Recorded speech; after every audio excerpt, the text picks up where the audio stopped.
I just thought I was saving an old man from an embarrassing moment at a roadside diner. 3 weeks later, he sat at a closed hearing table, sliding a file toward me containing the names of those trying to bury my career. Paying those $20 did not buy gratitude. It bought a powerful witness my betrayers could never silence. When they realized their chosen scapegoat was no longer alone, it was too late. My name is Harper Watson. I am 34 years old, and I live entirely alone in the fictional, rain-swept coastal town of Marlow Point. It is a place where the scent of salt air always mixes with the sharp tang of rusted shipyards. A town that feels perpetually caught in the gray space between autumn and winter. For the past 4 years, I have made my living as an expense reconciliation manager at Halcyon Veteran Transit Network. On paper, it is a noble enterprise. We are a private contractor entrusted with a very specific, sensitive mission coordinating shuttles, specialized vans, and transport vehicles to bring local military veterans to their medical appointments, hospitals, and rehabilitation centers. But that is only on paper. The reality of my job is vastly different, and today had been a grueling testament to that fact. It had been one of those endless, suffocating days where the air inside the office felt recycled and heavy with unspoken threats. I had spent 8 straight hours staring at spreadsheets, drowning in misaligned invoices, and attempting to correct mismatched operational reports. Worse than the eye strain was the emotional toll. I had spent the entire afternoon swallowing the veiled, passive-aggressive remarks from my superiors, people who always seemed profoundly annoyed whenever I pointed out that the math actually had to make sense. They wanted the numbers to look perfect for the upcoming contract renewals, and my insistence on accuracy was treated like a severe character flaw. When I finally clocked out and walked to my car, the sky had already bruised into a deep, heavy purple. A cold drizzle was falling, slicking the cracked pavement of the parking lot. I sat behind the steering wheel for 10 whole minutes, just listening to the rhythmic thud of the windshield wipers. I simply could not face the empty, echoing quiet of my apartment just yet. I needed noise that did not involve budget deficits or passive corporate threats. Instead of turning left toward my neighborhood, I drove the long way around the harbor and pulled my sedan into the gravel lot of Maybell's. Maybell's was an institution in Marlow Point, a thoroughly old-school diner that proudly refused to modernize.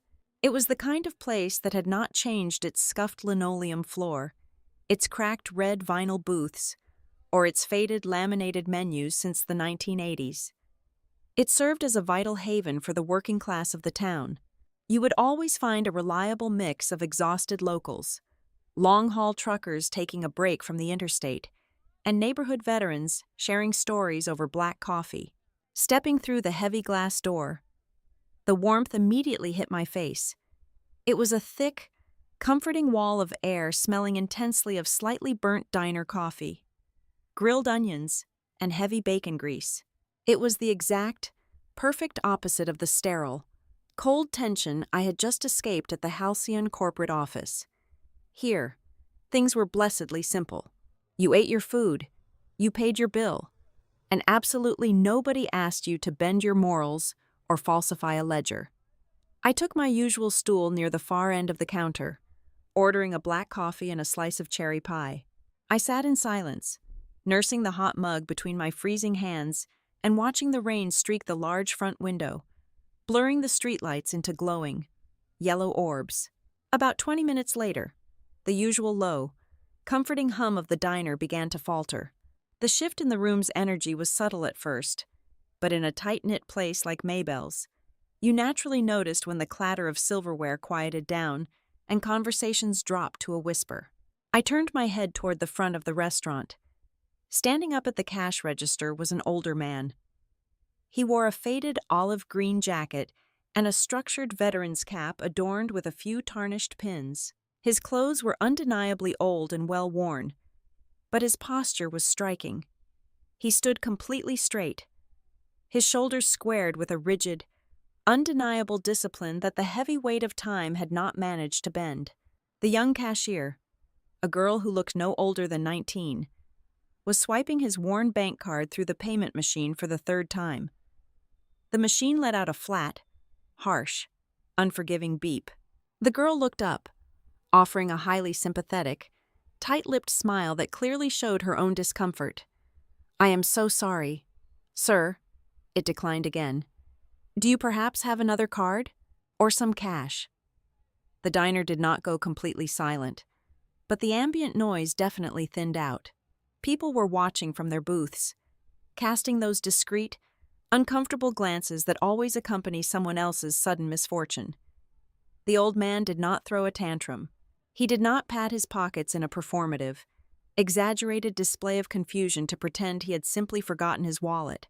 He did not ask the cashier for a discount, and he certainly did not look around the room to offer a sad, explanatory story to the onlookers. He simply stood there, absorbing the public embarrassment in absolute, dignified silence. He stared down at the plastic card in the cashier's hand for 5 long seconds. He looked like a man who had faced down significantly worse things in his life than a declined bank card. Yet the sheer indignity of this mundane moment seemed to hang heavily in the air around him. That quiet dignity was exactly what got under my skin. It was not pity that I felt looking at him. It was a fierce, sudden irritation on his behalf. I hated the way the room was watching him, turning his private struggle into their evening entertainment. I hated that after whatever sacrifices he had given to the world, sacrifices symbolized by the cap on his head, he had to stand here under the buzzing fluorescent lights and be humiliated over a diner bill that probably amounted to less than $15. After a day of watching corporate executives casually shuffle thousands of dollars to line their own pockets, seeing this man denied a basic meal broke my patience. I pushed my coffee mug aside, slid off my stool, pulled my wallet from my shoulder bag, and walked purposefully up to the register. I stepped smoothly beside him, pulling out my own credit card and handing it directly to the cashier before the old man could reach out to take his declined card back. "Add his to mine, please," I said. I kept my voice entirely low, casual, and completely ordinary, acting exactly as if we had walked in together and this was the plan all along. The cashier nodded quickly, visibly relieved to be rescued from the intense awkwardness of the situation, and immediately ran my card. The receipt printer whirred to life. The entire exchange took less than 30 seconds. I deliberately did not look at the old man while the transaction happened. I did not want to make a scene, and I definitely did not want to make him feel like a charity case. It was just a transaction, done and dusted. I took my receipt, offered a brief, polite nod to the cashier, and turned on my heel to head toward the front door. I fully expected him to mutter a quick, embarrassed word of thanks and hurry out the door in shame to escape the lingering eyes of the other patrons. He did not. As I passed him, he turned his body to face me fully. His eyes were a piercing, clear, slate gray, and they locked onto mine with an intensity that practically rooted my feet to the floor. He studied my face with a sharp, calculating focus. He did not look like an embarrassed senior citizen anymore. He looked deeply analytical, as if he were scanning a map or assessing a situation in the field. "What is your name?" he asked. His voice was incredibly calm, possessing a deep, resonant gravity that commanded the small space between us. It was not the shaky voice of a vulnerable old man. I paused, my hand resting against the cold metal handle of the diner door. "Harper," I replied simply. "Harper Watson." He nodded slowly, his eyes never leaving mine, clearly committing the syllables to his memory. He did not gush with overflowing gratitude. He did not bless me, praise me, or try to shake my hand excessively. He simply held my gaze with that same unwavering intensity and spoke again. "Thank you, Harper Watson." The specific way he said my full name, the deliberate way he catalogued my facial features, sent a strange, cold ripple down my spine. It was the distinct look of a man who was entirely used to gathering intelligence. A man who noticed absolutely everything and forgot absolutely nothing. It became abundantly clear to me in that tiny fraction of a second that this was no ordinary man down on his luck.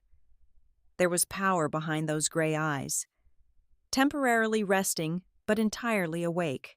I pushed the heavy glass door open, stepping out into the cold, driving rain.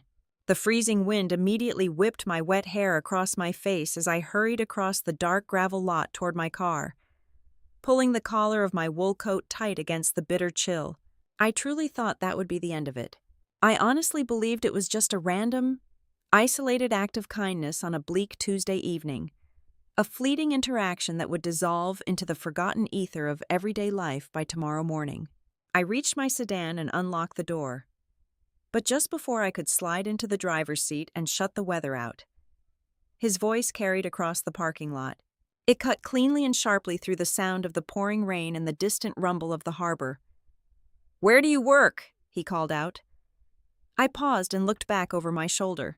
He was standing just inside the doorway of the diner, a dark, straight silhouette framed against the warm, glowing yellow light of Maybelle's. I did not see any harm in answering the question. It felt like a polite, final exchange between two strangers in the night. Halcyon Veteran Transit. I called back through the rain. He did not say anything else. He just gave one final, measured nod. I got into my car, slammed the door shut, and drove away into the stormy night.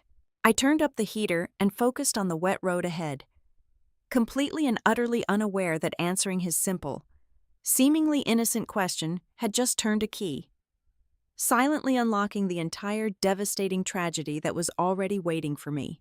The morning after the heavy rainstorm, Marlowe Point was wrapped in a thick, choking fog that tasted of exhaust and wet asphalt. I pulled into the employee parking lot of Halcyon Veteran Transit Network exactly at 8 o'clock.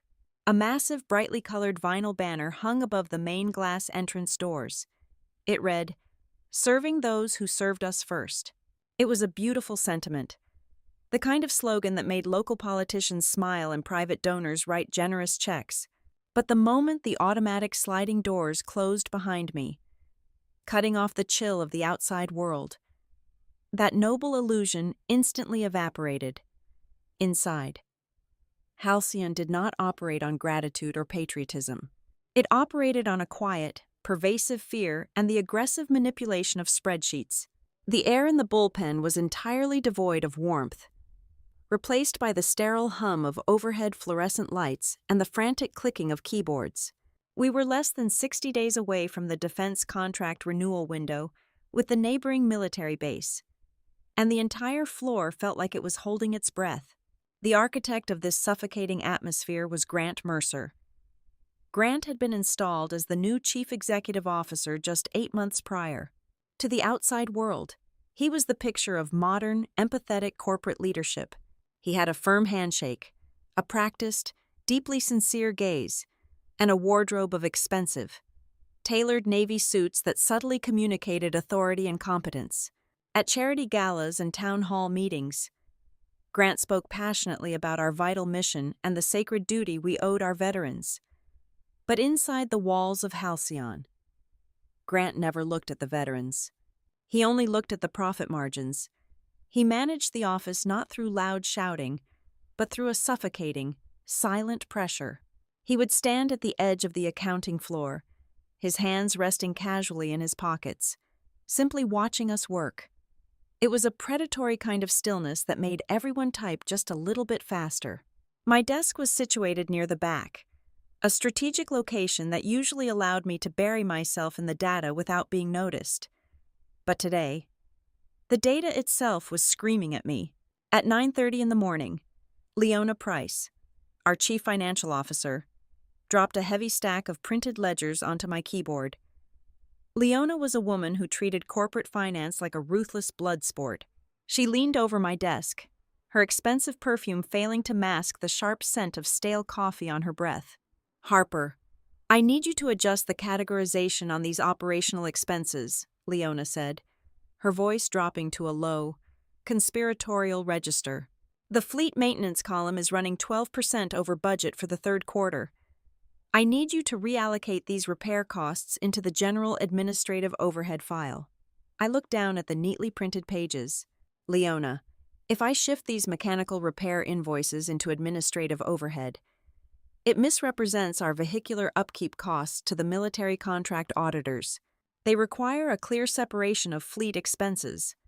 Leona offered a tight, condescending smile that did not reach her eyes.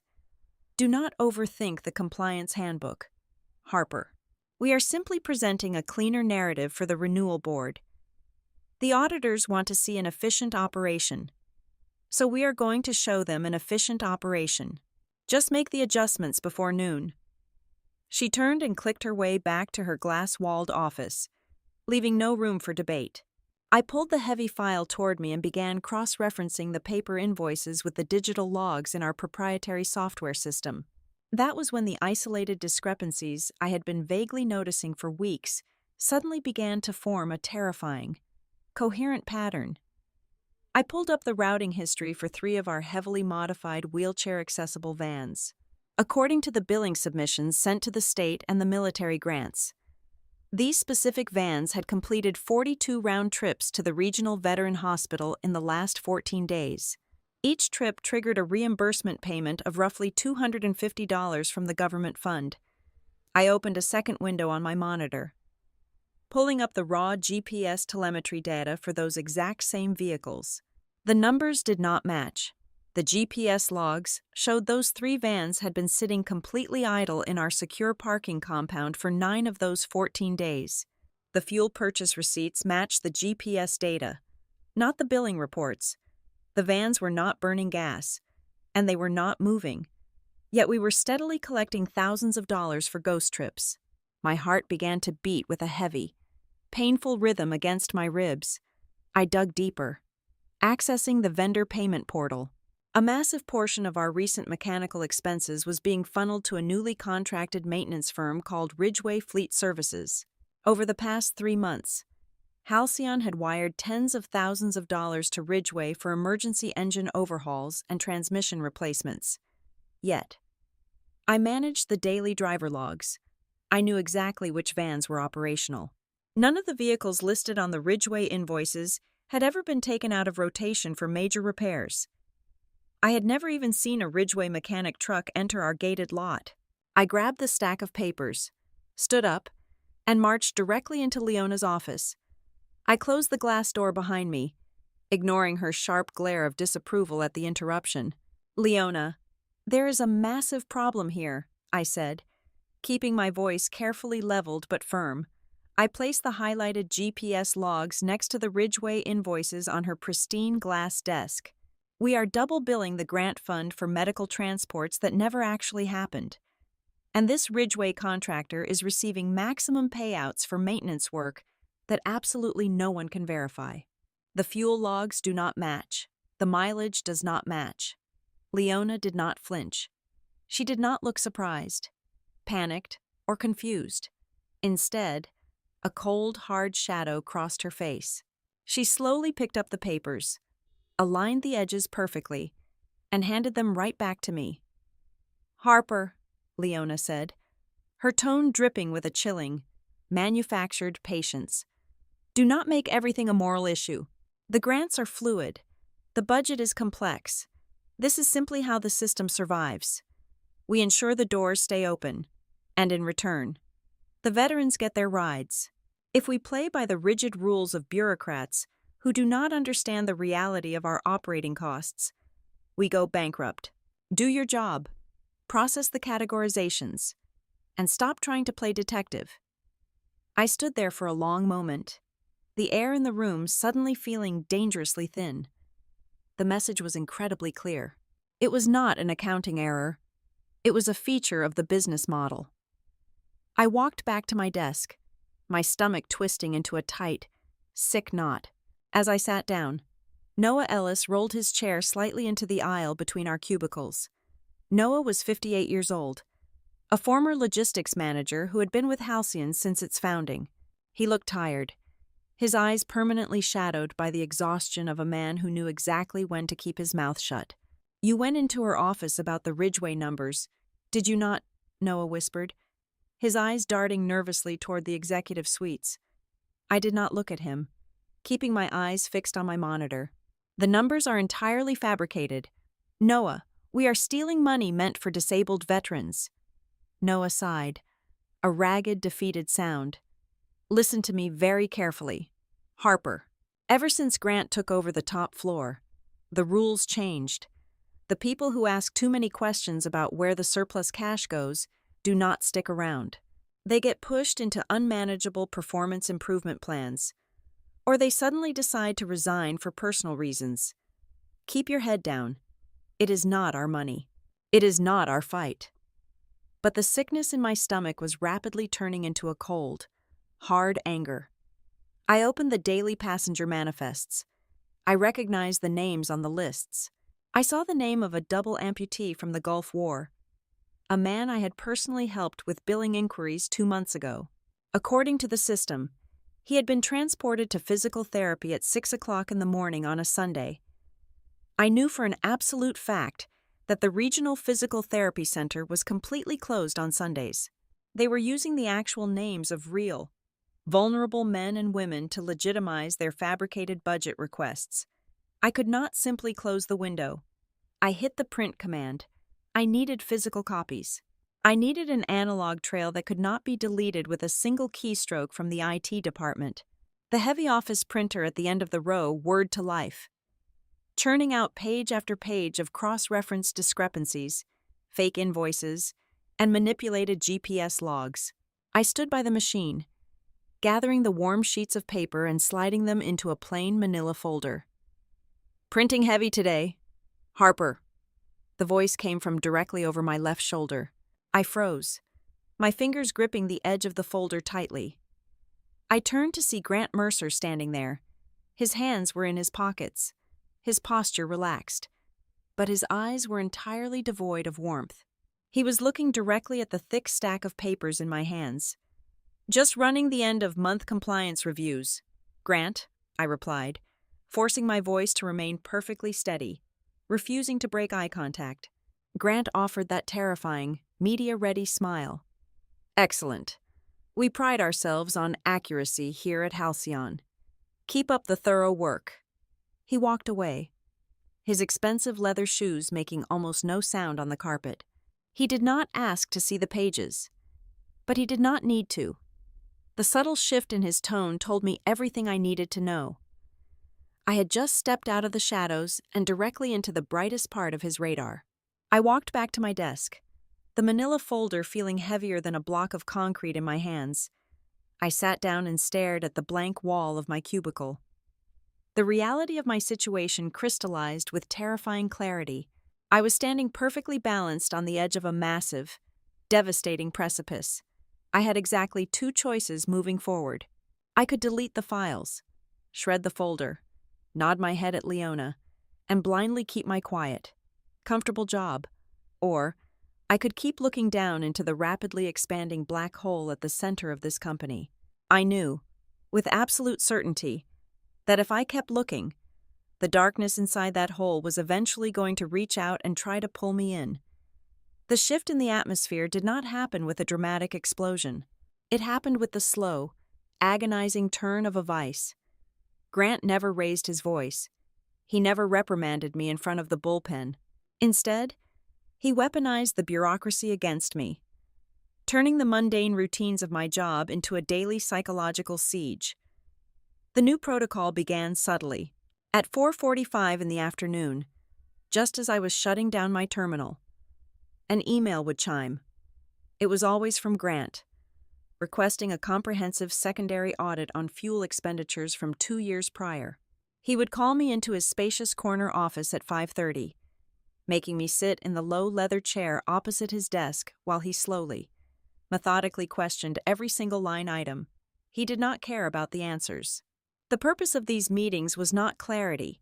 The purpose was exhaustion.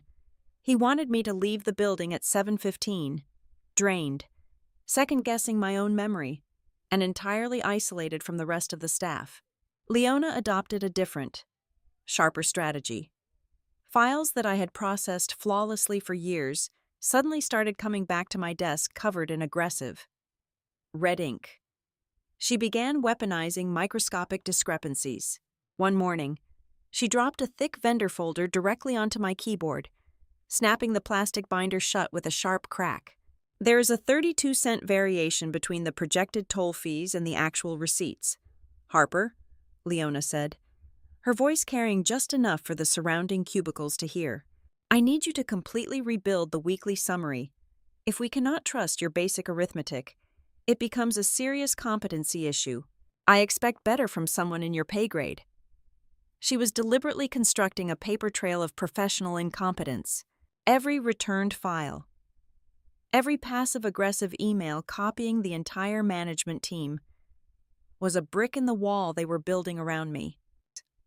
The true confirmation of their strategy came on a Wednesday morning when my desk phone rang. It was Talia Boone, the Director of Human Resources. Talia was a woman whose professional warmth was entirely synthetic. When I walked into her office, she pushed a thick stack of freshly printed documents across her desk. Just some routine compliance updates. Harper, Talia said, offering a practiced, hollow smile. With the upcoming contract renewals, we are tightening our data security protocols. I need you to sign these 3 new confidentiality addendums and a revised system access confirmation. I picked up the heavy pages. The legal jargon was dense, but the implication was crystal clear. By signing, I was legally acknowledging that any unauthorized distribution of company data, even internally, would be grounds for immediate termination and potential civil litigation. They were not just updating policies. They were locking the doors from the outside and making sure I handed them the key. I signed my name with a cheap plastic pen.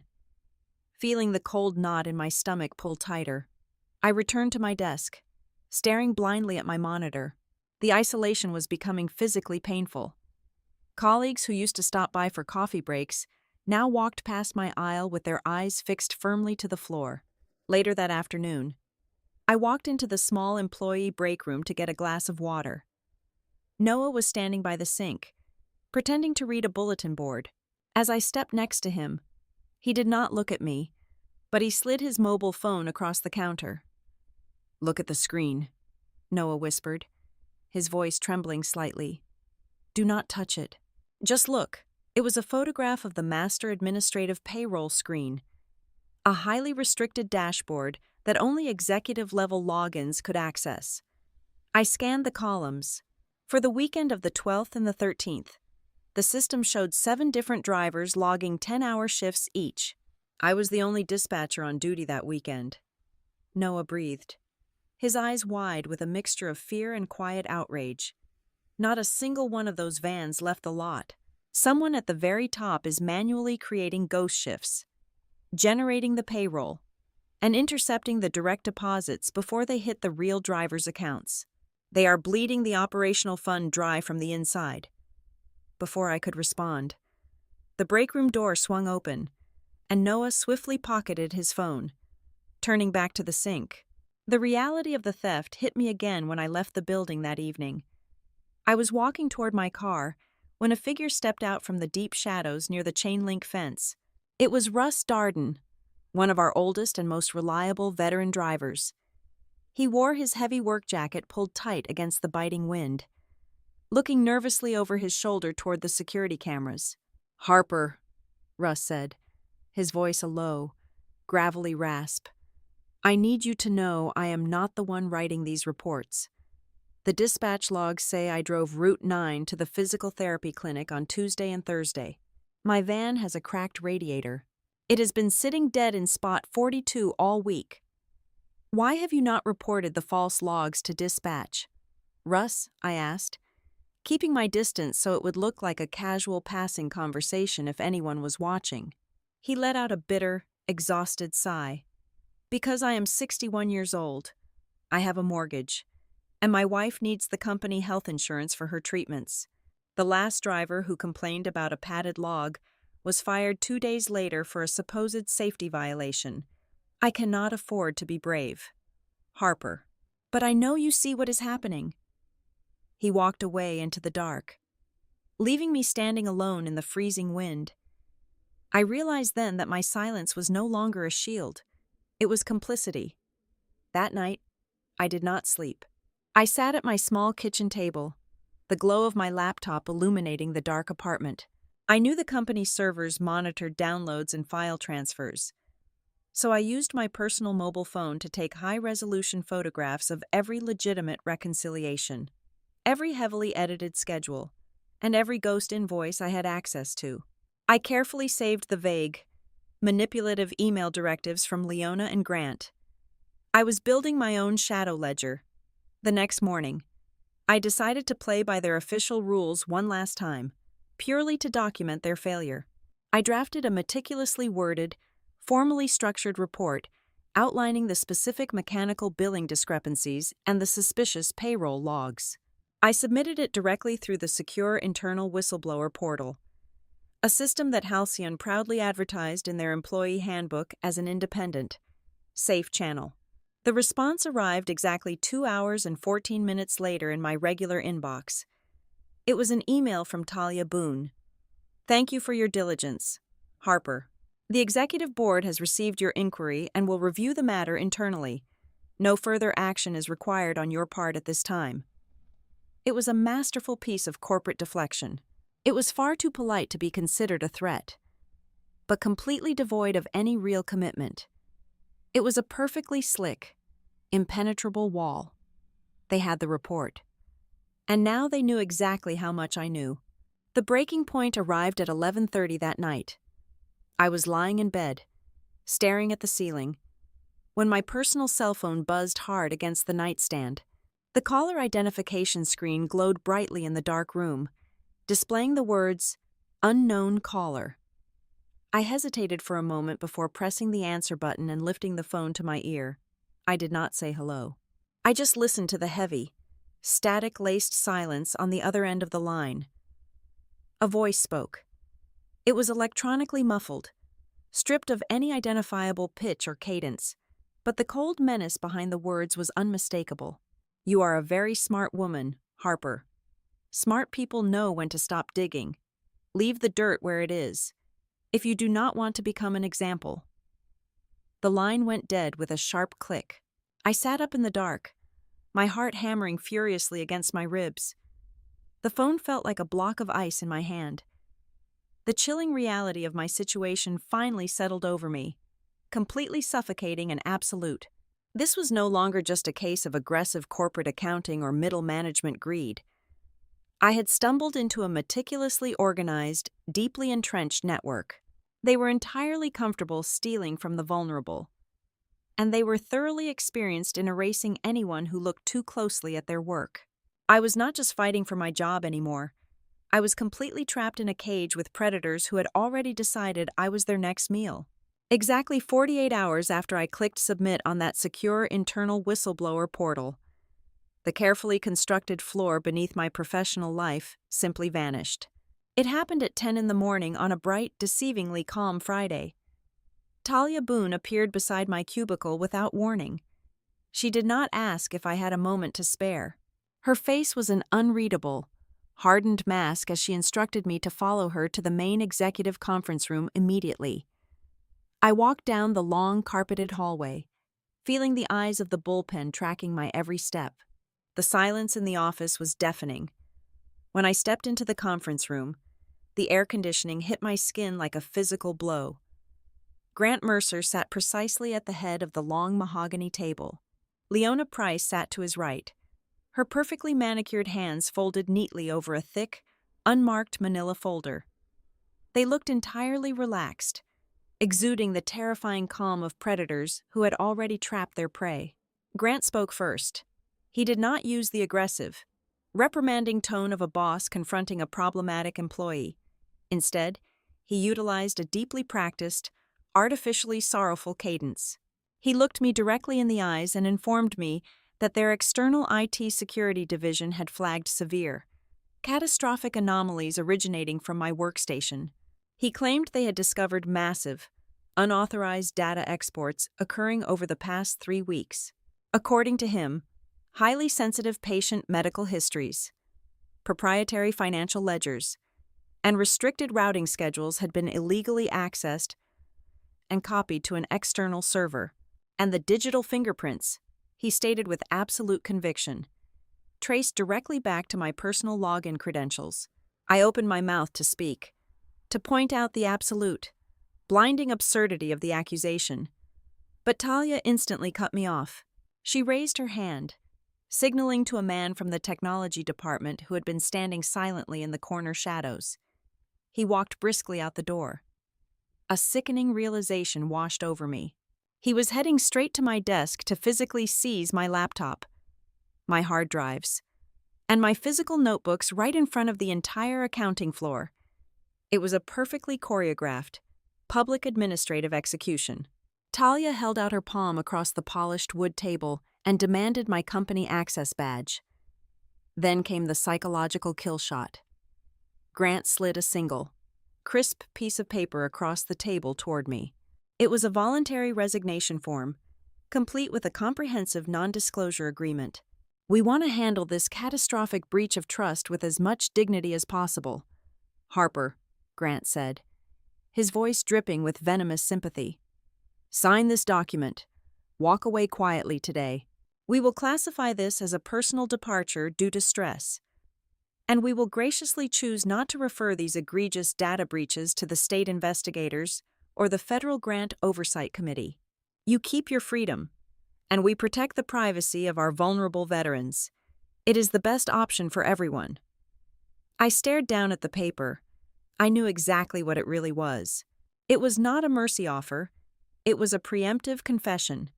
If I signed it, I would be legally validating their fabricated narrative. I pushed the paper back across the smooth wood, my hand completely steady. "I will not sign a confession for your crimes," I said, my voice low and devoid of any tremble. Grant's fabricated mask of sorrow slipped just a fraction of an inch, revealing the cold, dead, calculating machinery underneath. The manufactured sympathy evaporated entirely from the room.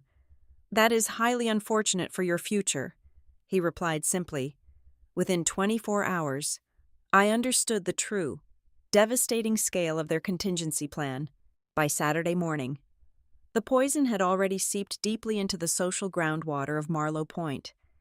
Gossip in a small coastal town moves significantly faster than a winter storm. When I walked into the local grocery store to buy coffee, I felt the heavy, judgmental stares of people I had known for years. A former coworker sent a text message to a mutual friend, and a screenshot of that conversation quickly made its way to my phone. The message was brutal and entirely fabricated. Harper got caught embezzling thousands from the Veteran Transport Fund and tried to wipe the main servers to cover her tracks. They had flipped the narrative with terrifying flawlessness. They took my exact, legitimate discoveries regarding their theft and pinned them directly onto my chest, transforming the whistleblower into the master thief. The structural dismantling of my life accelerated rapidly. At 2 p.m, my landlord called my mobile phone.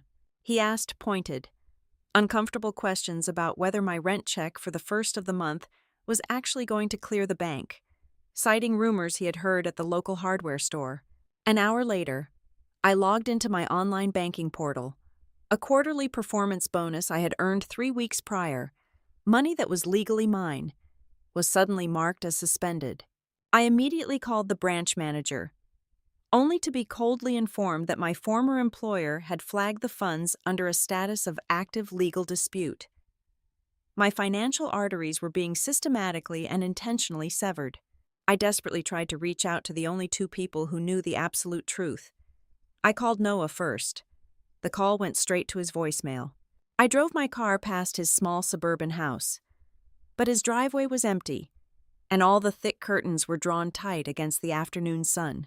They had clearly threatened his pension, forcing him into total, terrified compliance. Next, I went looking for Russ Darden. I parked my car across the street from the Halcyon Transport Depot and waited in the freezing drizzle for the shift change at 5 o'clock. Russ never walked out of the double doors. A younger, entirely unfamiliar driver took his assigned route. I walked over to a mechanic grabbing coffee at the corner kiosk and casually asked about Russ. The mechanic looked away nervously, muttering that Russ had been quietly let go 2 days ago for supposedly failing a random protocol safety check. The realization hit me like a physical blow to the stomach.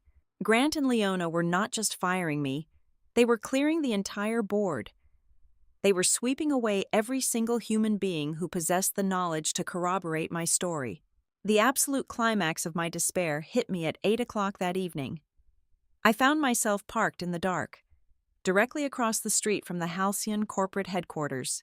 The rain was falling steadily now, slicking my windshield and blurring the streetlights.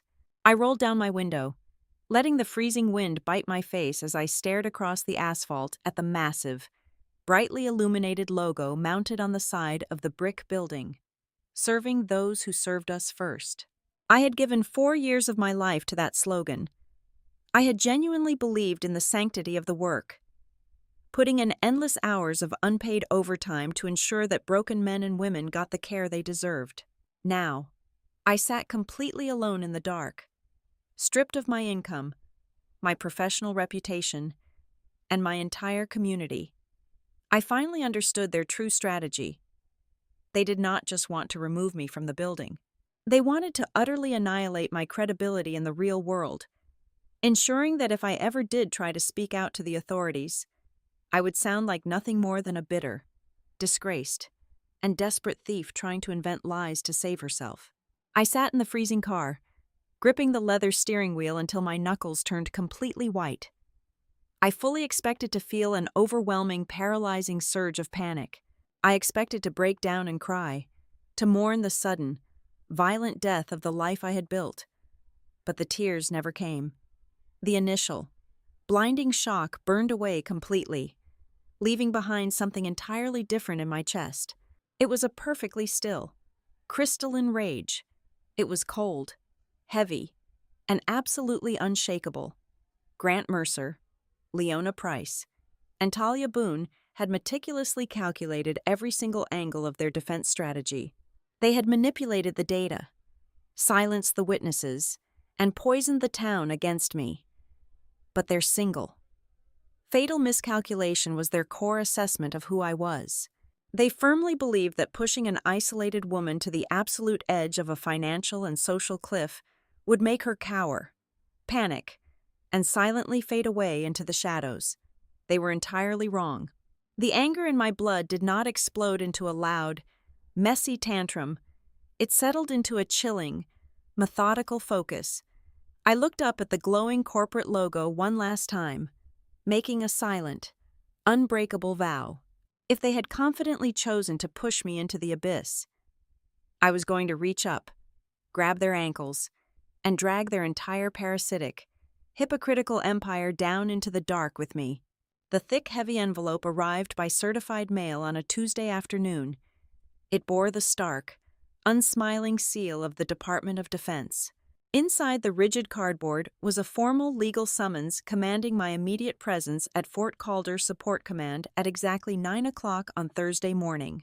Fort Calder was the massive, sprawling military logistics hub situated 40 miles north of Marlow Point. It was the absolute epicenter of the regional defense budget, the very entity that was actively preparing to authorize the multi-million-dollar contract renewal for Halcyon. Holding the stiff parchment in my trembling hands, I felt the final, desperate fragments of my professional life crumble into fine dust. Grant Mercer and Leona Price had executed their ultimate, devastating strike. They had not merely fired me and ruined my social reputation in our small town.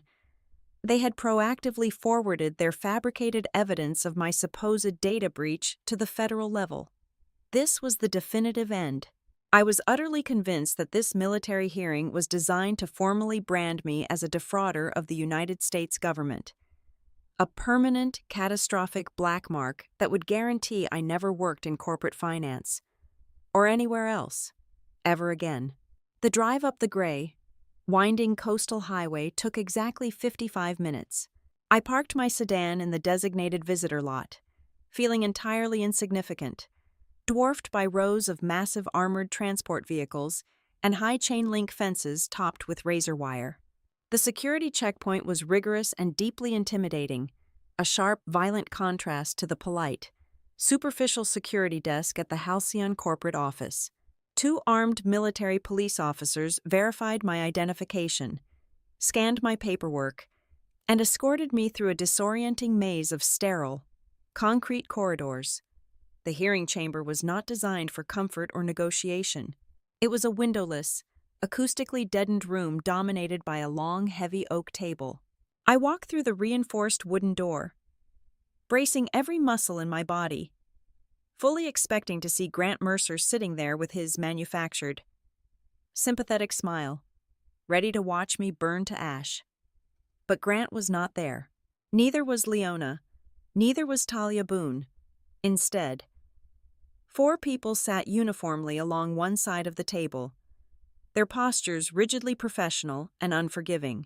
There was a military contract inspector, a uniformed legal counsel, and 2 civilian data oversight analysts, and sitting precisely in the center, at the absolute head of the table, was a man whose sheer presence immediately commanded the entire room. I stopped dead in my tracks. The air left my lungs in a sudden, sharp, agonizing rush. It was the man from Maybell's diner. He was no longer wearing a faded, olive-green civilian jacket or a battered, tarnished cap. He was dressed in an immaculate, razor-sharp service dress uniform. The rows of perfectly aligned, highly decorated ribbons on his chest spoke of decades of high-stakes command and brutal conflicts, but my eyes were entirely locked on his shoulders. 4 heavy, silver stars rested securely on his epaulettes. This was General Adrian Vale. He was the supreme regional commander of the entire Fort Calder installation. The man whose declined debit card I had quietly covered with $20 was the ultimate authority overseeing every single civilian contractor in the sector. The cinematic shock of the realization hit me like a physical strike to the jaw. The incident at the diner replayed in my mind with terrifying, new clarity, the way he had completely refused to act embarrassed under the fluorescent lights. The deeply analytical, piercing way he had studied my face when I handed over my credit card. The specific, deliberate, heavy tone when he asked for my full name and my exact place of employment. He had not been a confused senior citizen losing his memory. He had been a top-tier intelligence gatherer calmly cataloging a potential variable in the field. I stood completely frozen near the door, my pulse hammering hard in my throat. I desperately searched his slate-gray eyes for a tiny flicker of recognition, a soft smile, or any microscopic acknowledgement of our previous, quiet encounter over black coffee and cherry pie. There was absolutely none. General Vale did not offer a warm, comforting reunion. He did not ask the military police to leave us alone to share a private joke. The atmosphere in the room remained completely dense, heavy, and utterly unforgiving. He leaned forward slightly, resting his large, clasped hands on the polished oak. "Take a seat, Miss Watson," General Vale commanded, his voice possessing that same deep, resonant gravity that had cut through the noise of the diner, but now terrifyingly amplified by the immense authority of his rank. I pulled out the heavy wooden chair directly opposite him and sat down, forcing my spine to remain perfectly straight. He did not waste a single second with pleasantries or contextual introductions. He looked directly through me, his gaze effortlessly stripping away every layer of my social pretense and defensive anxiety. "Can you still maintain your integrity when absolutely no one is protecting you?" he asked. The question was sharp, short, and breathtakingly cold. It was not a philosophical inquiry. It was a tactical, psychological stress test. I swallowed hard, forcing the lump of terror down my throat. The desperate urge to act defensive, to cry, or to beg for his understanding completely evaporated under his absolute scrutiny. He did not want a weeping victim. He wanted a soldier who could stand her ground. "Yes, General, I can," I replied, my voice remarkably steady, surprising even myself with its absolute, ringing certainty. "Then speak," he ordered cleanly. "Detail the architecture of the fraud." I took a deep breath and forcibly opened the mental vault I had been meticulously building for weeks. I completely stopped defending my own character and simply presented the raw, undeniable mechanics of the theft. I walked the silent panel through the exact, sequential manipulations of the operational ledgers. I detailed how Leona Price explicitly ordered the miscategorization of fleet expenses to hide the bleeding funds. I explained the creation of the Phantom Contractor, Ridgeway Fleet Services, and how they were billing the military grant for maximum emergency payouts on vehicles that were sitting completely dead in the Halcyon parking lot. The civilian oversight analysts typed furiously on their encrypted laptops. The legal counsel took rapid, shorthand notes. General Vale simply listened, his face an impenetrable, stone mask of absolute focus. I did not stop there. I explained the ghost shifts. I detailed how executive-level logins were manually generating weekend transport schedules, utilizing the real, documented names of vulnerable local veterans to authorize government reimbursements for hospital routes that were never driven. I told them about Noah Ellis and his paralyzing terror regarding his retirement pension. I told them about Russ Darden, a man who had actually worn the military uniform, being silently erased from the schedule because he bravely refused to validate their fabricated maintenance logs. Finally, I laid out the mechanics of my own corporate execution.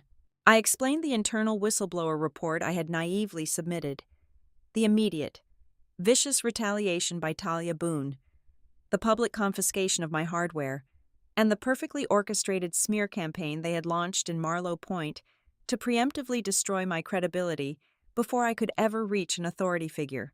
They locked my system access within 48 hours of my report, I stated, looking directly at the contract inspector to my left.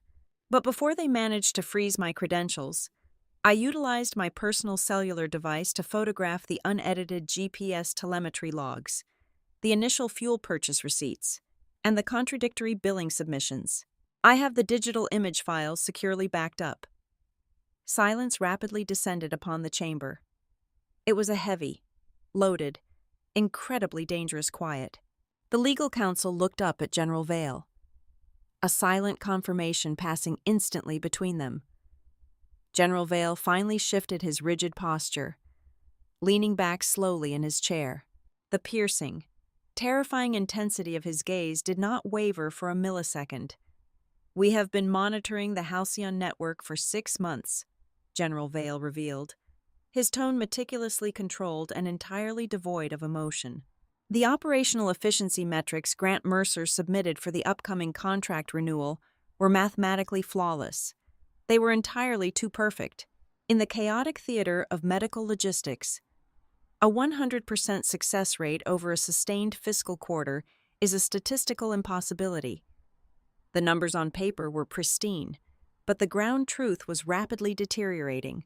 We began receiving quiet, unofficial complaints from clinic administrators and local veterans regarding chronically missed pickups and entirely fabricated transport records. He paused, tapping his index finger once against the polished oak table, the sound echoing sharply in the quiet room. We knew there was a severe structural rot inside the Halcyon administration.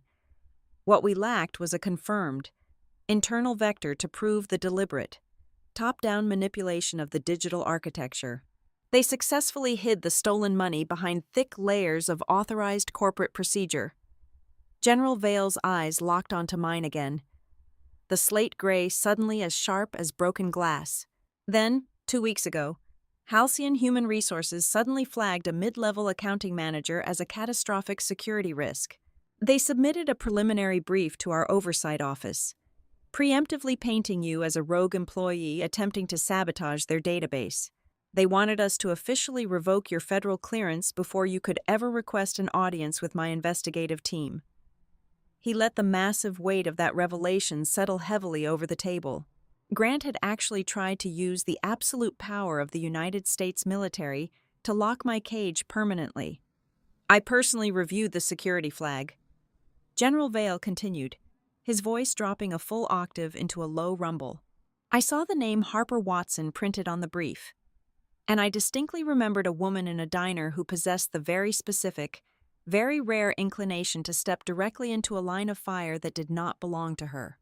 The fact that the Halcyon Executive Board suddenly viewed that specific woman as their single greatest internal threat told me absolutely everything I needed to know about their guilt. A strange, incredibly complex mixture of profound relief and staggering awe washed over me. My simple, impulsive act of paying a tiny diner bill had inadvertently created the absolute only shield strong enough to withstand Grant Mercer's sophisticated corporate assassination attempt. But General Vale did not allow the atmosphere to soften. The room remained aggressively tactical.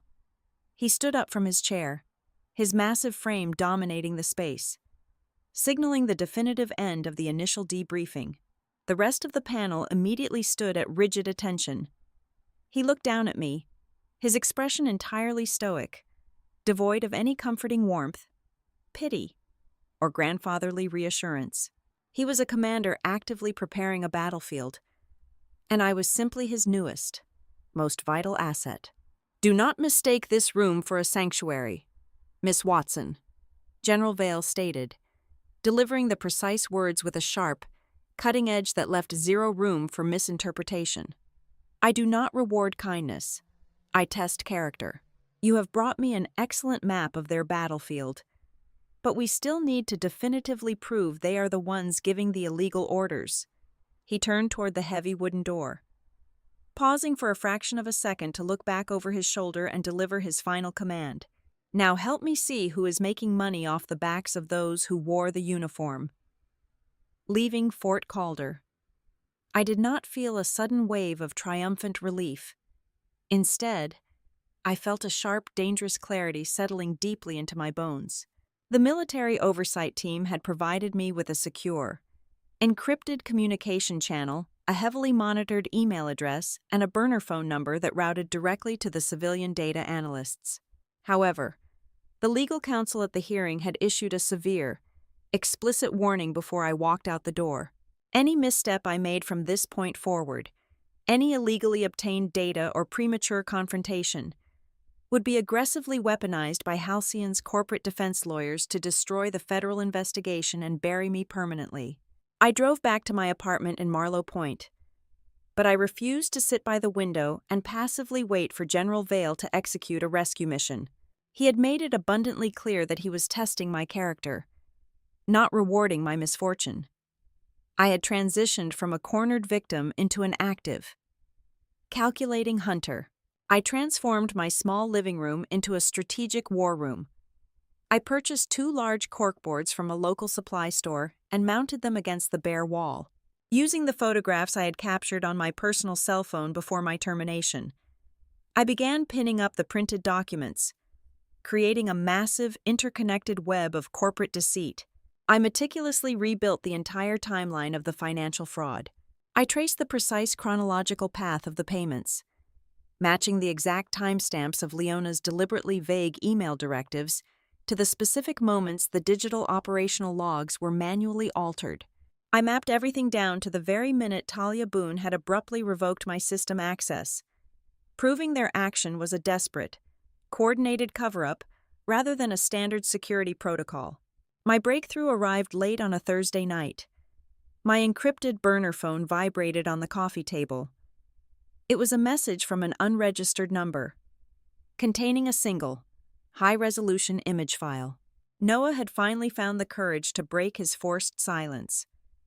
The photograph displayed an internal Halcyon payment authorization form directed to Ridgeway Fleet Services for extensive transmission repairs. But the most vital detail was not the inflated dollar amount. It was the digital approval signature at the bottom of the screen. The authorization had been stamped by Leona Price at 11:45 at night on a Sunday. It was executed hours after the accounting department was securely locked, completely bypassing standard procurement protocols and routine vendor checks. Armed with that specific, undeniable authorization number, I dove aggressively into the public state registry databases. I was determined to unearth the true face of Ridgeway Fleet Services. On paper, it was a phantom entity, possessing only a registered post office box in a neighboring county. Its corporate ownership was intentionally buried under 3 dense layers of limited liability companies, designed specifically to exhaust any standard auditor. It took me 14 straight hours of relentless cross-referencing, tracing state tax identification numbers and shell company registrations. But I finally pierced the corporate veil. The ultimate financial beneficiary of the final holding company was a man named Seth Rollins. A deep dive into local public records and archived social media profiles revealed his true identity. Seth Rollins was not a mechanic. He was a local real estate developer. And more importantly, he was married to Grant Mercer's younger sister. The entire disgusting architecture of the embezzlement was now perfectly illuminated across my living room wall. The model was brilliantly malicious in its simplicity. Grant and Leona would manually generate phantom transport schedules, utilizing the real names of local veterans to legitimize the massive budget requests from the military grant. They would then claim these ghost vehicles suffered catastrophic mechanical failures. The inflated repair funds were swiftly routed to Ridgeway Fleet Services. Grant's brother-in-law would receive the laundered money, taking a generous percentage for his trouble before funneling the remainder directly back into the pockets of the Halcyon Executive Board through entirely clean, untraceable intermediary accounts. 2 days after I uncovered the Ridgeway connection, a soft, hesitant knock sounded at my apartment door. I opened it to find Russ Darden standing in the dimly lit hallway. He looked completely exhausted. His shoulders slumped as if carrying an unbearable physical weight. I quickly ushered him inside and locked the door. Russ reached into his heavy work jacket and handed me a thin, wrinkled stack of papers. They were physical copies of his daily route manifests from the previous 2 months. "Leona called me into her office the day before they fired you," Russ said, his voice a low, painful rasp. "She placed these schedules on the desk and told me to sign them. When I told her my van had been broken down all week, she calmly reminded me that the company health insurance policy covered my wife's upcoming oncology treatments. She said if I refused to verify the routes, I would be terminated for insubordination by the end of the day." He looked down at his rough, calloused hands. "I signed them. Harper, I sold out those veterans to save my own family. But I cannot sleep anymore. I cannot live with this dirt on my conscience. If you have a way to expose them, I am ready to testify on the official record. I do not care what happens to my pension anymore." I placed my hand gently on his shoulder, securing his written statement. I had the motive, the financial trail, and a cooperating witness, but I still lacked the definitive, irrefutable physical proof that the Halcyon vans had never left the property on the dates in question. I remembered the small family-owned bakery located directly across the street from the Halcyon Transport Depot. They had 2 high-definition security cameras mounted beneath their awning, pointed squarely at the main road and the corporate gates. I visited the bakery the following morning, purchasing a coffee and asking to speak privately with the owner, an older gentleman whose father had been a decorated Marine. I explained my situation carefully, omitting the military involvement but stressing that I needed to verify the movement of certain medical transport vehicles for a federal audit. He did not hesitate. He led me to the back office and gave me full access to his archived hard drives. I spent 6 hours reviewing the footage from the 2 specific weekends in question. The absolute validation of my theory played out on the glowing monitor. High-definition video clearly showed that Halcyon fleet numbers 12, 14, and 22 had sat completely undisturbed, parked tightly in their designated spots for 48 continuous hours. They had never moved an inch. Precisely during the exact time frame, the Halcyon operational logs claimed they were driving hundreds of miles to the regional hospital. I meticulously compiled the photographs, the registry documents, Russ's signed statement, and the extracted video files into a heavily encrypted digital package. I transmitted the entire dossier through the secure channel to Fort Calder. General Vale's response arrived the following evening. He called the burner phone directly. He listened to my summary with absolute, unwavering focus. He did not offer praise, and he actively maintained his rigid, commanding distance. "You have constructed a highly compelling narrative, Miss Watson," General Vale stated, his tone devoid of any comforting warmth. "However, a narrative is not a conviction. Corporate defense attorneys will aggressively attack the chain of custody of this evidence. They will claim you fabricated the digital timeline out of spite after a bitter termination. Grant Mercer will simply claim ignorance, shifting the entire blame onto Leona Price, acting as a rogue operative. If your evidence is not perfectly clean and unequivocally verified by their own active systems, the lawyers will tear it apart before we ever reach a courtroom. The line went dead, leaving me to process the harsh, unvarnished truth of his assessment. I sat quietly on my sofa, staring intently at the web of evidence pinned to my wall. General Vale was absolutely correct. I could scream the truth until my voice failed. But Grant still held the ultimate high ground of executive deniability. If I truly wanted to dismantle their entire corrupt empire, I could not just play defense and try to clear my own name. I had to force them to actively reveal their own methods. I needed them to confidently, aggressively manipulate a specific set of data while the military oversight team was watching their digital fingerprints in real time. A cold, brilliant strategy began to form in my mind. Instead of hiding, I was going to use their own supreme arrogance against them. I decided to build a highly specific, irresistible trap, using myself as the bait, designed to force Grant and his accomplices to willingly and visibly sign their own confessions. The digital chime of my personal cell phone broke the heavy silence of my apartment at exactly 9 o'clock in the evening. The screen illuminated the dark room, displaying a direct text message from a number I had not blocked yet. It was Grant Mercer. "Harper," the message read. "We both know this situation is escalating unnecessarily and hurting people who do not deserve it. I am offering you a final exit. Sign a private statement admitting to basic operational errors due to severe personal pressure. In exchange, I will personally guarantee that Halcyon permanently drops all pending civil litigation against you. We will close your file quietly. You can leave this town with a clean slate. Do not throw your entire life away over stubborn pride." I stared down at the glowing text. It was a beautifully constructed piece of psychological warfare, carefully balancing a veiled threat with the false promise of mercy. He was entirely convinced that the crushing weight of unemployment and social isolation was finally breaking my resolve. I did not type a single letter in response. I simply deleted the message and placed the phone face down on the table. Grant did not handle silence well. 12 hours later, the organized counterattack began.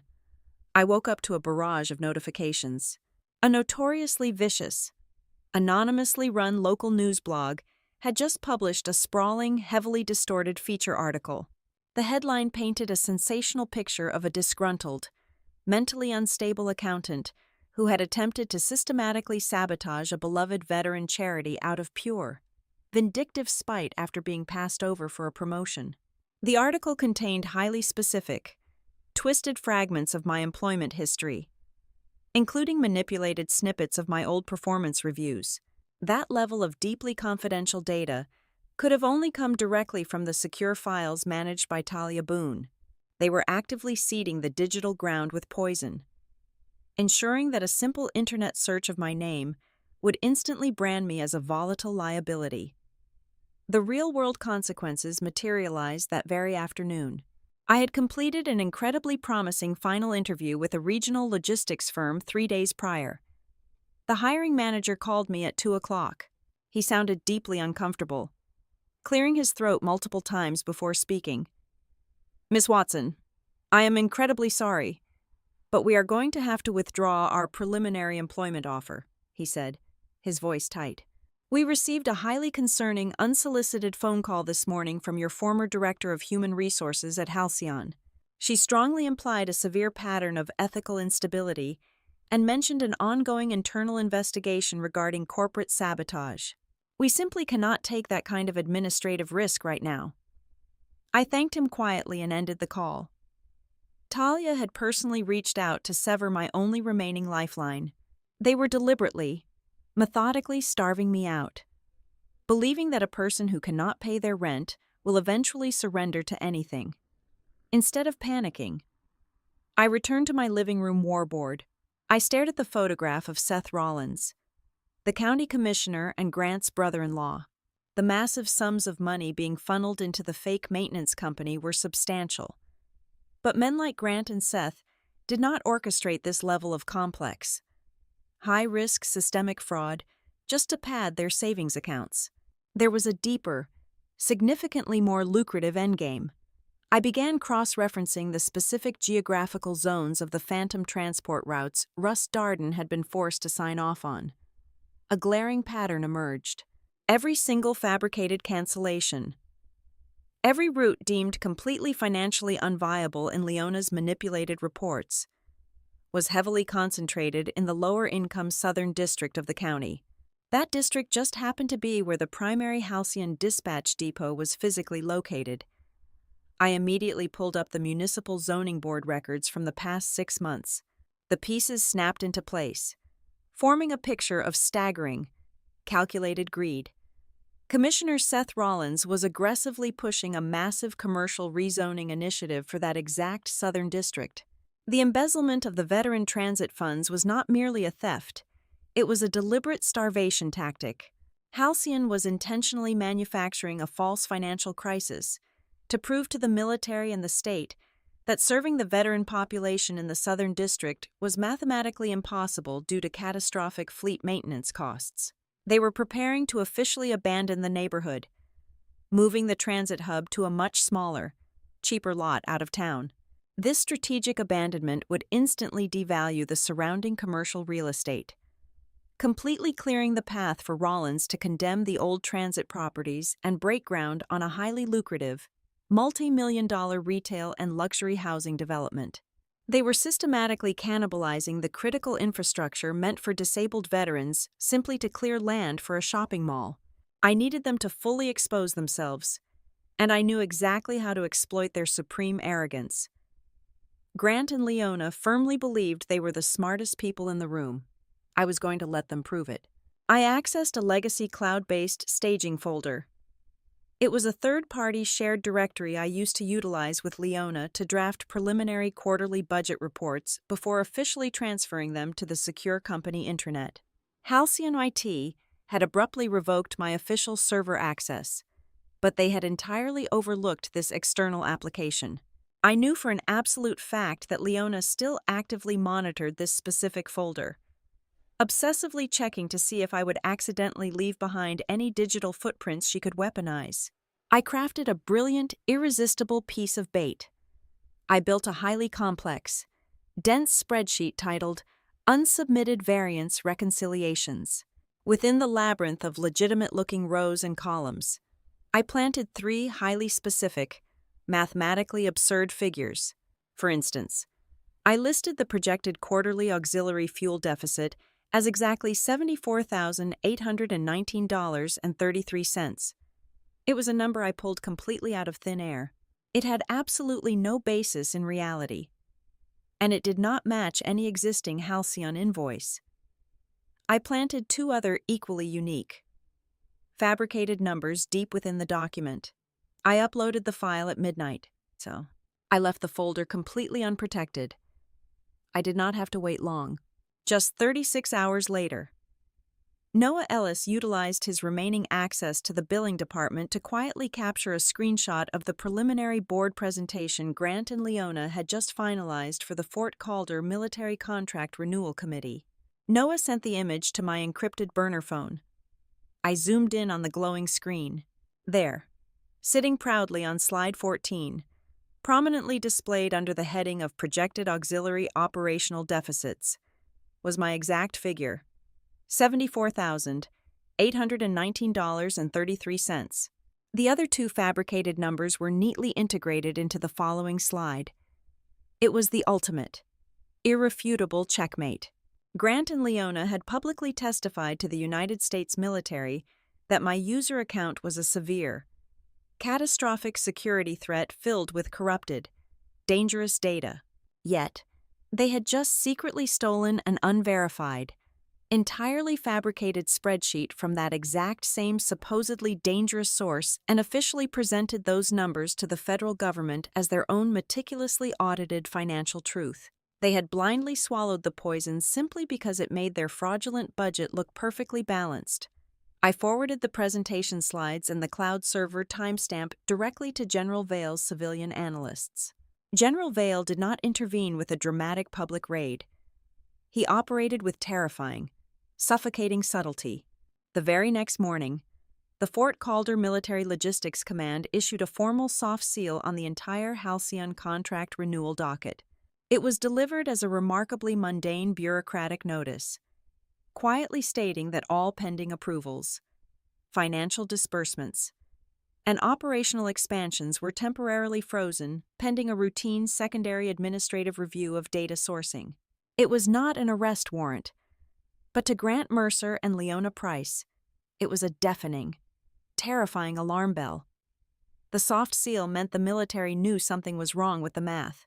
The Halcyon Executive Board was suddenly bleeding profusely, and because General Vale kept his distance, they had absolutely no idea where the knife was hidden or who was holding the handle. I stood in my quiet living room, looking at the intricate web of evidence covering my wall. I finally understood the absolute most crucial rule of a truly intelligent war. You do not achieve victory by screaming at the top of your lungs that you are innocent. You win by stepping completely back into the shadows, remaining perfectly silent, and politely holding the door open while your enemies confidently walk themselves right into their own graves. The grand ballroom of the Marlowe Point Heritage Hotel was a masterpiece of manufactured patriotism and extravagant corporate wealth. It was Friday evening, exactly 8 o'clock, and Halcyon Veteran Transit Network was hosting its annual Honoring Those Who Served Gala. The timing was absolutely intentional. Reeling from the quiet, terrifying implementation of the military soft seal, Grant Mercer had orchestrated this lavish event to force a public relations victory by packing a room with wealthy local donors, powerful state politicians, and regional press. He intended to create an atmosphere of such overwhelming, undeniable philanthropic success that Fort Calder would be politically pressured into quietly lifting the investigation and signing the multi-million-dollar contract extension. I did not receive an invitation, of course. I walked through the towering, gilded double doors as the registered +1 of Marcus Vance, a 72-year-old retired Marine whom I had personally helped navigate a grueling medical billing dispute 3 years prior. Marcus wore his formal dress uniform. I wore a completely unadorned, midnight blue evening gown. I was not there to make a grand, dramatic entrance. I wanted to remain entirely invisible in the sea of sparkling jewelry and tailored tuxedos. I stood quietly near the back wall, gripping a small, rigid black clutch. Inside that clutch was a heavily encrypted flash drive and 3 perfectly organized, time-locked dossiers containing the absolute ruin of the Halcyon Executive Board. The ballroom smelled heavily of roasted tenderloin, expensive champagne, and massive arrangements of white lilies. It was a staggering display of excess, funded entirely by the phantom rides of broken men and women. At exactly 9 o'clock, the ambient lighting dimmed, and a crisp, white spotlight hit the center of the main stage. Grant Mercer stepped up to the acrylic podium. He looked immaculate. He offered the crowd a deeply practiced, humble smile that instantly commanded a wave of enthusiastic applause. Behind him, a massive digital projection screen flared to life, displaying towering bar graphs and staggering operational statistics detailing the thousands of medical transports Halcyon had supposedly completed over the fiscal year. Grant spoke with the polished cadence of a seasoned politician. He praised the resilience of the local veteran community. He thanked the generous donors sitting at the front tables. And then, seamlessly, he pivoted to his calculated defense strategy. He intended to use this brightly lit stage to permanently bury my name and sanitize his ledger in front of the military representatives in the room.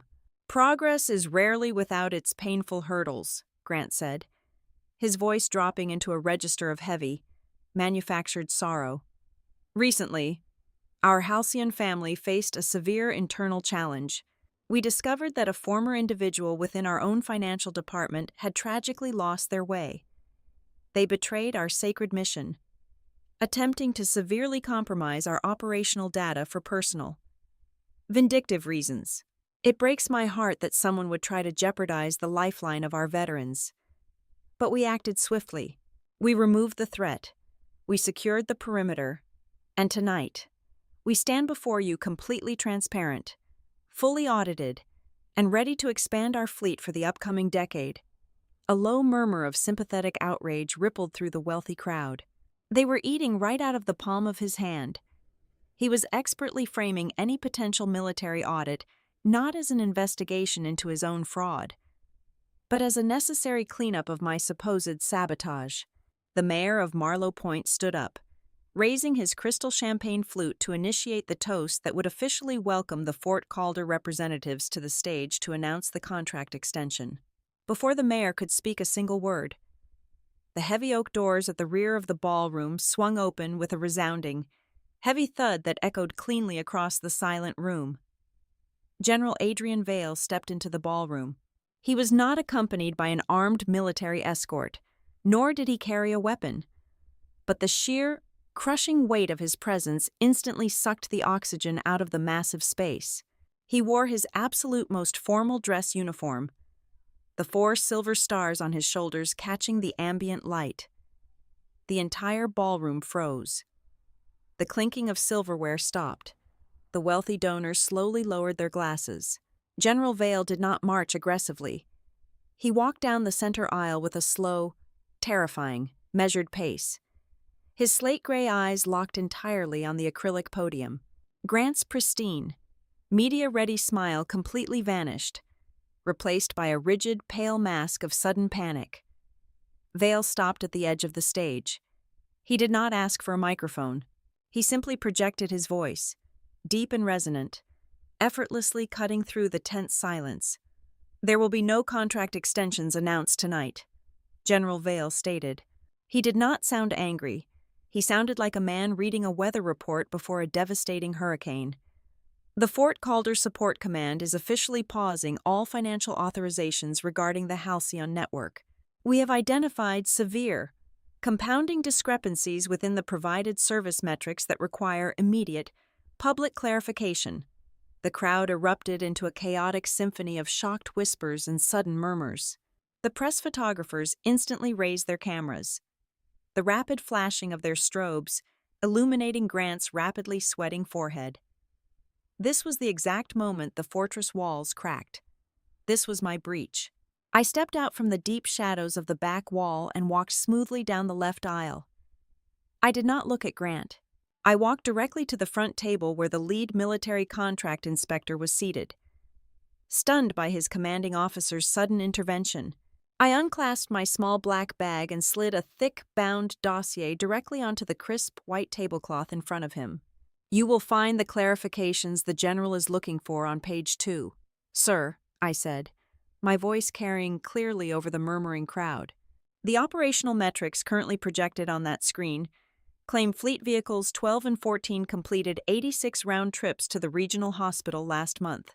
The time-stamped security footage from the bakery across the street from the Southern Dispatch Depot, included on the digital drive in that folder, proves those specific vehicles never moved from their parking spaces for 60 consecutive days." Grant gripped the edges of the podium so tightly his knuckles turned a brilliant white. "Security! Remove this woman immediately," he shouted, his carefully constructed facade finally shattering into raw, desperate panic. "She is a terminated, disgruntled employee. She is the data risk I just warned you all about." Before the hired hotel security guards could even take a single step toward me, a chair scraped sharply against the floorboards near the middle of the room. Russ Darden stood up. He did not wear a tuxedo. He wore a simple, clean flannel shirt. "I am not a disgruntled accountant," Russ said, his rough, gravelly voice shaking slightly, but his posture remaining incredibly proud. "I served in the armed forces for 8 years. I drove for this company for 3. The schedule on that screen says I drove Van 14 for 200 hours last month. I have not driven a single route since November. They threatened to cancel my wife's health insurance if I did not sign the blank logs." A collective gasp echoed through the room. The wealthy donors were no longer looking at Grant with sympathy. They were staring at him with mounting disgust. Then, from the staff section near the catering doors, Noah Ellis slowly stood up. He looked terrified, but he refused to look away from the stage. "I am the senior dispatch manager," Noah stated plainly. I can confirm that the weekend transport logs were routinely overridden and manually populated by the executive accounts holding Level 1 clearance. The drivers never saw those routes. The meticulously painted, glamorous veneer of the gala was peeling away fast, revealing the rotting, corrupt wood underneath. Leona Price, sitting at the executive table near the stage, realized the ship was sinking and desperately tried to build a lifeboat out of my bones. She snatched a microphone from the master of ceremonies.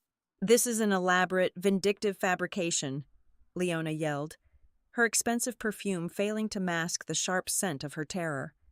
Harper Watson's system access was flagged for extreme corruption. Any discrepancies in the financial coding were a direct result of her malicious data aggregation errors before we managed to lock her out of the building. I turned slowly to face Leona. I did not raise my voice. I did not need to. I had the absolute, undeniable truth resting in the folder. "Inspector," I said, keeping my eyes locked entirely on Leona's panicked face, "please turn to page 4 of the dossier." The military inspector flipped the heavy pages. "That is a certified, time-stamped email communication," I continued, speaking with a cold, absolute certainty. Mad. Talia Boone physically confiscated my laptop and permanently revoked my building access at 10 o'clock in the morning on the 12th of the month. That email, directing the fraudulent transfer of $22,000 to Ridgeway Fleet Services using the fabricated transport codes, was sent from Leona Price's secure terminal on the 15th of the month, 3 full days after I was completely removed from the Halcyon network. The silence that followed was absolute and completely devastating. Leona's mouth opened, but no sound came out. She dropped the microphone. It hit the carpeted stage with a dull, heavy thud.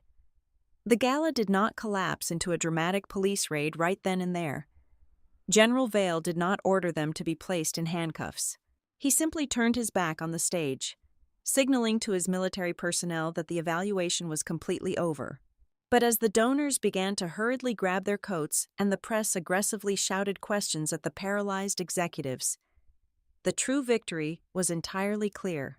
Grant Mercer had not lost his freedom yet. But as he stood frozen behind the acrylic podium, watching the wealthy elite abandon his sinking charity, he realized he had lost absolutely everything else. It was the first, glorious taste of real blood, a magnificent preliminary strike.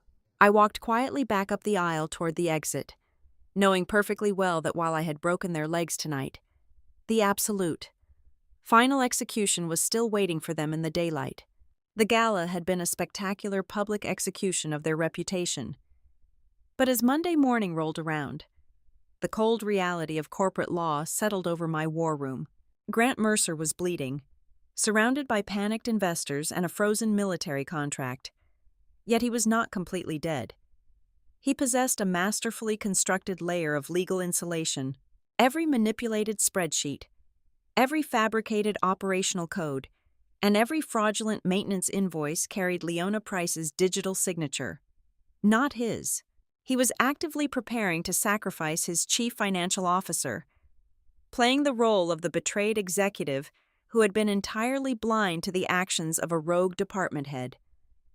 I needed the final, fatal puzzle piece. I needed undeniable, recorded proof that Grant was not merely a passive observer, but the primary architect who gave the orders, constructed the Phantom Company, and specifically selected me as the sacrificial lamb. I picked up my burner phone and typed a message carefully designed to exploit his single greatest vulnerability, his overwhelming arrogance. I crafted the text to sound thoroughly defeated, the desperate plea of a woman who had finally run out of options. "Grant," I typed, "the legal fees are burying me. I cannot find a job anywhere in the county.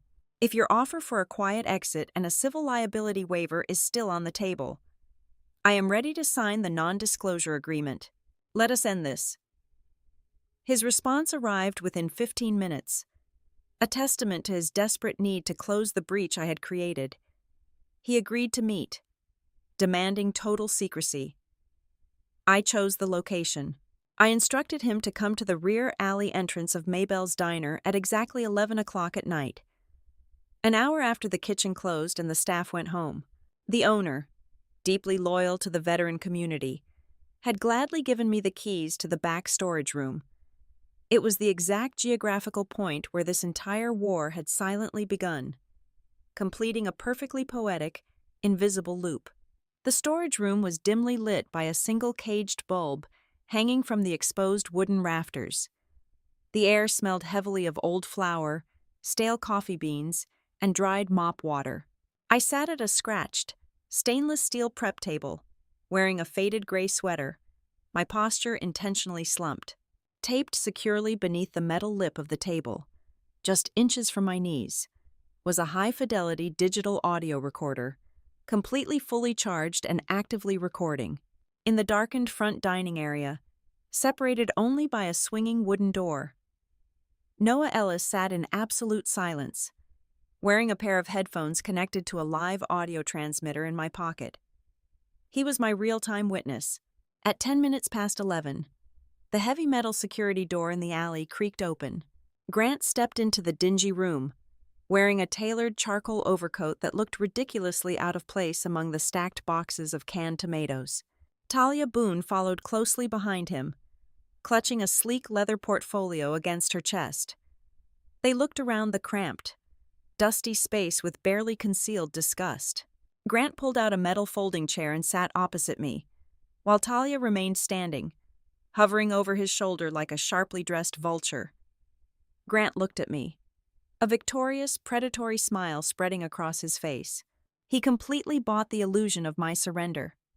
He saw a broken, exhausted woman who had finally recognized the sheer futility of fighting a corporate machine.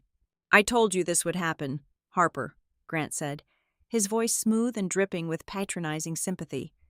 "You fought bravely, but you let your emotions override your professional sense. The spectacle you caused at the gala was a profound embarrassment, but I am still a reasonable man. I want to protect the charity from any further public circus." Talia unzipped her portfolio, pulled out a thick stack of stapled papers, and slid them across the cold metal table. "This is a comprehensive admission of fault," Talia explained, her tone brisk and entirely devoid of warmth. "It states that you suffered a severe mental breakdown due to personal financial stress, leading you to inadvertently corrupt the Halcyon servers and aggressively misinterpret standard accounting procedures. In exchange for your signature, we will completely drop the pending civil lawsuit for corporate defamation, and we will decline to press state charges for the data breach." I looked down at the document, letting my hands tremble just a fraction of an inch to sell the performance. I did not pick up the pen. "If I sign this," I said, keeping my voice low and intentionally shaky, "my career in finance is permanently over. I just need to understand why. Out of the entire accounting floor, why did you choose to destroy me? Why not Noah? Why not Leona?" Grant chuckled, a dark, incredibly arrogant sound that echoed off the concrete walls. He leaned forward, resting his expensive elbows on the scratched metal. "Noah is a coward who only cares about his pension," Grant stated, utterly confident in his absolute victory. "Leona is the one who actually executed the log alterations. She actively changed the routing codes because I pay her an exceptional salary to find creative solutions to our budget constraints. But you, Harper, you were entirely different." He tilted his head, studying me like an insect pinned to a board. "I chose you because you were the perfect profile for a scapegoat. You live completely alone. You have no significant social connections in Marlowe Point, no wealthy family to hire a defense attorney, and absolutely no institutional backing. When Talia brilliantly suggested we flag your account for data leakage, I agreed immediately. I knew that when we pushed you out, no one in this town would stand up to catch you. People like you are completely invisible." "And Ridgeway Fleet Services?" I asked, pushing the narrative just a little further, letting a tear of fake frustration well up in my eye. "You ruined my life over a fake garage." Grant waved his hand dismissively, completely oblivious to the trap snapping shut around his ankles. "Ridgeway is simply a necessary accounting tool. The defense grants are structurally flawed, They do not allow for adequate executive compensation. My brother-in-law merely facilitated a completely harmless redistribution of surplus funds. The veterans still got their rides. Mostly. Nobody was actually hurt until you decided to play the hero. He had just handed me the world. He had verbally confirmed Leona's complicity under his direct orders, Talia's malicious fabrication of the Human Resources report, and the exact nature of the Ridgeway Shell Company. The recording was absolutely flawless. I stopped trembling. I straightened my spine, letting the facade of the broken victim completely evaporate. I pushed the settlement document back across the table, the papers sliding smoothly over the metal surface until they hit Grant's hands. "I am not going to sign that," I said. My voice was no longer small or shaking. It was solid ice. Grant frowned, his victorious smile faltering as he registered the sudden, drastic shift in my demeanor. "Harper, do not be stupid. You have absolutely no leverage left. The military suspended the contract, but they cannot prove a single civilian crime against me." Talia, whose survival instincts were significantly sharper than Grant's ego, suddenly tensed. She looked closely at my face, realizing that the desperate woman she thought she was cornering was completely gone. Her eyes darted around the dingy storage room, suddenly understanding that a woman with nothing to lose does not orchestrate a secret midnight meeting just to say no. "Grant, wait," Talia said, her voice suddenly tight with rising panic. She stepped forward and desperately snatched the settlement papers off the table. She looked directly at me, her professional composure shattering. "What exactly did you give General Vale before the gala? How much of the internal server did you manage to copy before I locked your terminal?" By asking that single, terrified question, Talia had just definitively linked herself and Grant directly to the ongoing federal military investigation on tape. I stood up slowly, pushing my metal chair back. The harsh scrape of the legs against the concrete floor sounded like a judge bringing down a heavy wooden gavel. "I gave him absolutely everything he needed," I replied smoothly, looking down at the two architects of my temporary ruin. "But I needed you to give me the rest." Grant's face drained of all color. He stared at me, his brilliant, calculating mind finally catching up to the devastating reality of the dark room, the silence, and my sudden, unshakable confidence. He realized he had just spent the last 5 minutes thoroughly confessing to federal fraud, corporate sabotage, and conspiracy. I did not gloat. I did not raise my voice or scream about justice. I simply picked up my coat from the back of the chair. I looked Grant straight in the eyes, delivering the absolute final blow with a quiet, lethal precision. "You did not lose because I paid for the right person," I said, each word dropping like a heavy stone into the dead silence of the room.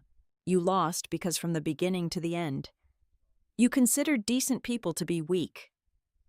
I turned my back on them and walked toward the heavy metal door leading to the front diner, leaving them trapped in the cold, dusty storage room with the terrifying realization that they had just enthusiastically signed their own absolute destruction. Exactly 1 week after the catastrophic public relations disaster at the Heritage Hotel, the final, inescapable reckoning arrived. It did not take place in a brightly lit ballroom, but inside the stark, windowless confines of a federal arbitration chamber in the capital city. This was an emergency joint hearing, convened to simultaneously address the immediate suspension of the military contract and the mounting civil liability facing the Halcyon Veteran Transit Network. The long mahogany table was surrounded by the highest authorities involved. There were representatives from Fort Calder Support Command, austere federal financial inspectors, the bewildered and furious Halcyon Board of Directors, and a small army of corporate defense attorneys. At exactly 9 o'clock in the morning, Grant Mercer walked through the heavy oak doors. Astonishingly, he still attempted to project the aura of a polite, mildly inconvenienced businessman. He wore a perfectly tailored navy suit and carried a slim leather briefcase. He took his seat with a practiced calmness, entirely convinced that he still possessed enough legal gray area to survive. He firmly believed his lawyers could successfully bury the military's concerns under mountains of technical jargon and shift the entirety of the blame onto his subordinates. I walked into the chamber 5 minutes later. I did not enter as a disgraced, defensive employee fighting for my job. I entered as the central, heavily protected witness for the federal investigation. I took my seat next to the military counsel, placing a single, meticulously organized binder on the table. It contained the absolute, seamless chain of evidence, the verified GPS telemetry logs, the time-stamped security camera footage from the bakery, the recovered emails detailing the data manipulation, the specific unsubmitted variance reconciliations I had used as digital bait, and the signed, sworn testimonies of Noah Ellis and Russ Darden. General Adrian Vale initiated the proceedings. True to his nature, he did not offer a passionate speech about justice, nor did he attempt to paint me as a tragic, triumphant hero. He remained an absolute pillar of cold, objective authority. The Fort Calder Logistics Command initiated a silent review of the Halcyon network due to severe, compounding statistical anomalies regarding patient transport fulfillment, General Vale stated, his deep voice leaving no room for argument. We lacked the internal architecture to prove intentional fraud until Miss Watson, after being deliberately targeted and pushed into a position of total professional ruin, provided our analysts with a pristine, undeniable chain of documentary evidence. The federal financial inspectors immediately opened their copies of the dossier and went to work, methodically dismantling the Halcyon executive team piece by piece. Leona Price was the very first to completely shatter. The lead inspector projected her digital authorization signatures onto the wall monitor, placing them side by side with the fabricated maintenance invoices from Ridgeway Fleet Services. When pressed to explain how she legally authorized tens of thousands of dollars in emergency repairs at midnight on a Sunday, 3 days after I had supposedly corrupted the system, Leona lost her breath. She looked desperately to her left, seeking Grant's protection, but Grant stared straight ahead, entirely abandoning her, realizing she was being left to face federal prison alone. Leona quietly put her head in her hands and began to weep. Talia Boone fell next. The military council presented the subpoenaed phone records proving Talia had actively contacted my prospective employers to maliciously spread false allegations of corporate sabotage. Coupled with Noah's testimony regarding the manual manipulation of my human resources security clearance, Talia's defense of simply following standard corporate protocol dissolved entirely. Then came the most devastating revelation for the board of directors.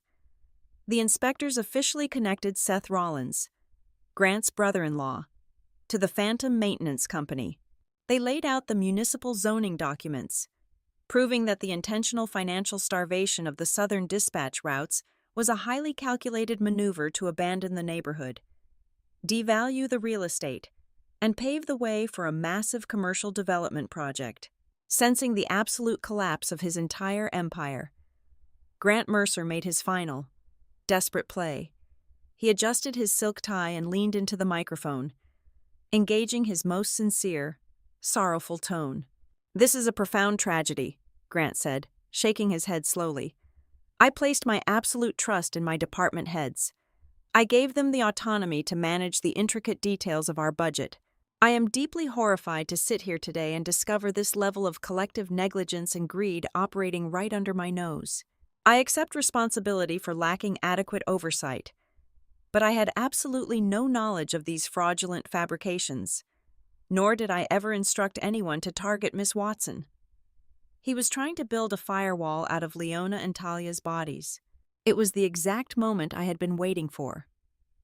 I looked at the lead inspector and simply nodded. The inspector pressed a button on his laptop. The audio file I had secretly recorded in the dusty storage room behind Maybell's diner began to play over the chamber's high-fidelity speaker system. Grant's own arrogant, echoing voice filled the room. "I chose you because you were the perfect profile for a scapegoat. You live completely alone. You have no significant social connections in Marlowe Point, no wealthy family to hire a defense attorney, and absolutely no institutional backing. Ridgway is simply a necessary accounting tool. My brother-in-law merely facilitated a completely harmless redistribution of surplus funds. The silence that slammed into the room after the audio stopped playing was heavy, suffocating, and absolute. And Grant Mercer's perfectly constructed mask of polite innocence did not just slip, it was violently ripped away. He sat entirely frozen, his eyes wide and vacant, staring at the polished wood of the table. His own unbridled arrogance had just handed the federal government a crystal clear, irrefutable confession to conspiracy, fraud, and corporate extortion. The Halcyon Board of Directors did not deliberate. They voted right there at the table. They immediately suspended the entire executive management team without pay. The military representatives officially froze the multi-million-dollar contract, permanently transferring the logistics budget to a new provider. The federal inspectors ordered the immediate sealing of all Halcyon corporate assets, bank accounts, and physical servers. Grant was not allowed to walk out on his own terms. 2 armed federal marshals entered the room, instructing him to stand and place his hands behind his back. As they escorted him out of the heavy oak doors, there was no dramatic shouting, no audience applause, and no cinematic monologue. There was only the dead, heavy, terrifyingly cold silence, the exact same crushing silence he had so confidently used to isolate and destroy the people beneath him. The ultimate, most satisfying moment of my revenge did not lie in the sound of those handcuffs clicking shut. It happened 20 minutes later. The chairman of the Halcyon Board of Directors approached me in the hallway. He looked deeply exhausted and profoundly embarrassed. He offered me a formal, written apology on behalf of the charity.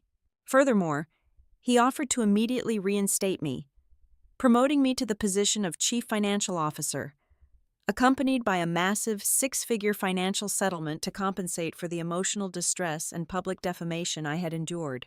I looked at the formal offer letter in his trembling hands. I thought about the towering glass building, the empty slogans printed on the vinyl banners, and the suffocating culture of fear that permeated the walls. "I will gladly accept the financial settlement," I told the chairman, my voice calm and completely free of anger. "But I decline the position. I have absolutely no desire to return to an institution that had to rot down to its foundation before it finally decided to be clean. Keep the title." I walked out of the federal building and stepped into the bright, sharp sunlight of the Capitol. I was finally breathing free air. I used the entirety of that massive corporate settlement to build something real. With the aggressive, vocal backing of the local veteran community I had spent years protecting, I partnered directly with Noah Ellis and Russ Darden. We purchased 5 highly reliable wheelchair-accessible vans and leased a modest, unglamorous garage on the south side of Marlow Point. We started our own independent medical transit unit. We painted no grand, patriotic slogans on our walls. We hosted no wealthy galas. Our ledgers were completely transparent. Our drivers were paid a living wage.